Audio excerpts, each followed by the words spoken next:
Welcome back to the Screen Film Club. In today's video, we will be looking at 3 films and 2 series that really stood out to us in this past month. And no, Squid Game is not part of the list because I haven't gotten around to watching it yet, but don't worry, we will be falling to peer pressure soon enough. But before we get into all that, let's take a moment for today's kind sponsor, Skillshare. If you didn't already know, Skillshare is a great online learning community where you can find classes on just about any topic, from becoming a better writer, editor, or even a gardener. There are thousands of classes that you can follow at your own pace. And if you have the Skillshare Premium membership, you can have access to all of them, so you can sharpen the skill you already have or indulge in new ones. I'm currently having to manage my time better to finish a few projects, so Thomas Frank's Real Productivity, How to Build Habits That Last, has been very useful. You can learn how to begin, maintain, and complete a goal by tailoring your environment to make it easier to start, or knowing how to select the right goal to focus your efforts on. If Skillshare sounds like it could be of interest to you, then check out the link below. The first 1,000 of our subscribers to click the link in the description will get a 1-month free trial of Skillshare, so you can start exploring your creativity today. Try it out and learn something new. Now back to the show.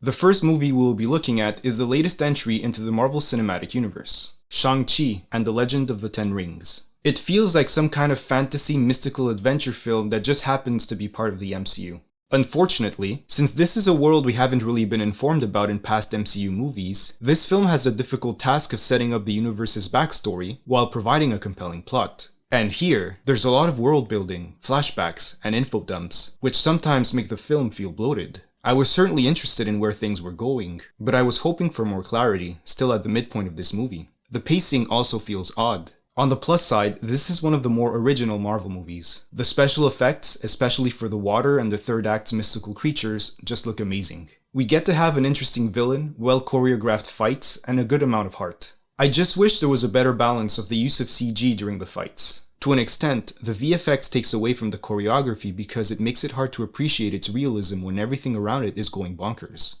But I'm definitely still looking forward to seeing what else is in store for Shang-Chi further down the line.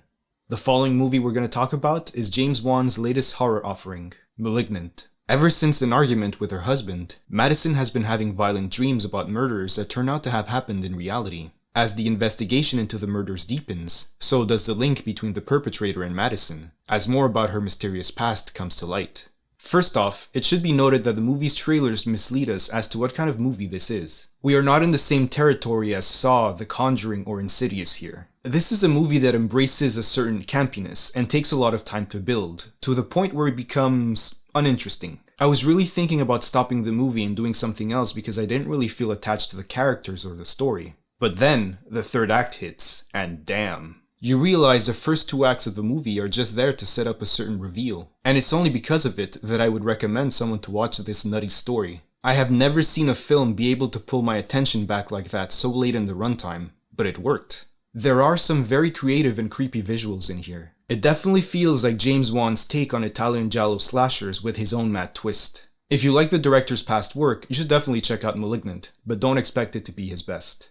I grew up with both Star Wars and anime, so when I heard that there was going to be a series of anime Star Wars stories, I was definitely pumped. Some of the old samurai films that we've talked about on this channel greatly influenced George Lucas in how he created the Jedi, and many of his movies' visuals and aesthetics, so it's fitting that this would come full circle by having Japanese animators tell original stories set in the galaxy far, far away. Star Wars Visions is a collection of 9 such animated shorts that tell unrelated stories featuring Jedi, Sith, lightsabers, duels, droids, and in one case, a furry with a scouter. The animation style varies from one episode to another, giving each tale a different feel, even if sometimes the themes are similar. Depending on your tastes, some episodes will be more memorable than others. The Duel was a very strong start, an homage to black and white Kurosawa movies, with the lasers and sabers being the only colorful elements. Although it's not highly rated, I enjoyed the fact that Tatooine Rhapsody was basically a musical anime short with which the creators had fun with. I really liked the Ninth Jedi's take on the lightsabers' different colors. It feels like a pilot episode that I wish would get expanded on.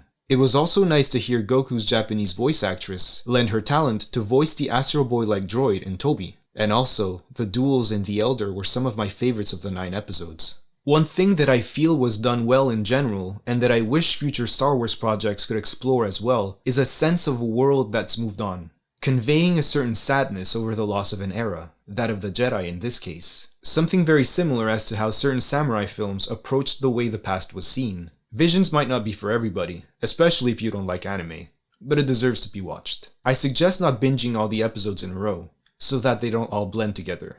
Space them out over a few days and enjoy some very high quality animation. The last series we'll be mentioning is Midnight Mass. If you've enjoyed Mike Flanagan's previous work, specifically The Haunting of Hill House and The Haunting of Bly Manor, you'll almost definitely love his latest limited series. The small and isolated community of Crockett Island has gone through some hard times. Some changes occur when a new priest comes to town, and miraculous events confirm and test the people's faith. I'm not going to say much more about this series because we'll be making another video diving deeper into it. So here are a few things to know. Midnight Mass is more than a religious horror series. It takes an honest and mature look at themes such as addiction, fanaticism, faith, spirituality, and death. It feels like an expansion on ideas introduced in the two Haunting series, both thematically and visually. It offers interesting parallels in the relationship between horror, fear, and religion. Sure, I'll admit that in the real world, most people don't talk like some of the characters do, going into long, deep philosophical monologues, which makes it feel more like a novel. But there is beauty in the way the words are put together. And like a novel, it takes its time to set up the characters and their customs, almost to an indulgent degree. The good thing about Mike Flanagan is that his horror is not meant to offer up some cheap scares. You feel that he uses horror to talk about something real, and in this case, something personal. I just wish it was a bit narratively tighter in the beginning, and that I would have grown more attached to the characters like I did in Hill House. But this is a story about a town, and not a family. As much as I wanted to binge through all 7 episodes to see how it ended, I had to stop and take breaks in order to wait and process what I had just seen. This is a show that will stay with you for a while, and depending on your relationship with religion, if any, it just might break you. This last movie I'm about to mention just might leave you with more of a sense of ennui. It's the found footage Thai horror movie, The Medium. The best way I can describe this film is it's Noroi meets The Wailing. And I was surprised to find out that the director of the latter movie actually helped produce and write this film. In the region of Isan, in the northeast of Thailand, the goddess Bayan is worshipped by many. A film crew follows a shaman whose family has served Bayan for generations, becoming its medium. But recently, her niece has been unwillingly turning into a medium herself, possessed by a very sinister entity, trying to destroy her and the people around her. What makes this story feel distinct is really the shamanism angle that the movie is rooted in. The customs and culture might be very foreign to someone like me, but I really appreciated the specificity. It is its own brand of possession horror, different enough from the likes of The Exorcist. When it comes to the possession parts, it's really creepy, and the fact that it's made like a documentary makes it even more unsettling. The scares are very simple for the most part, but I feel that those can be the most effective. Like this scene where the possessed woman is next to a car door window, and her reflection just starts smiling. There are some more gruesome bits at the end. It's like they grabbed a certain part of the wailing and just raised the carnage up to the max. I think the right words for how I felt at the end might be best summarized by just saying devastated. Things get very bleak. Although it's not a perfect movie, if you are into horror, especially culturally specific horror, then definitely check it out and broaden your fear horizons. Thank you so much for watching. Don't forget to feed the algorithm gods. Until next time.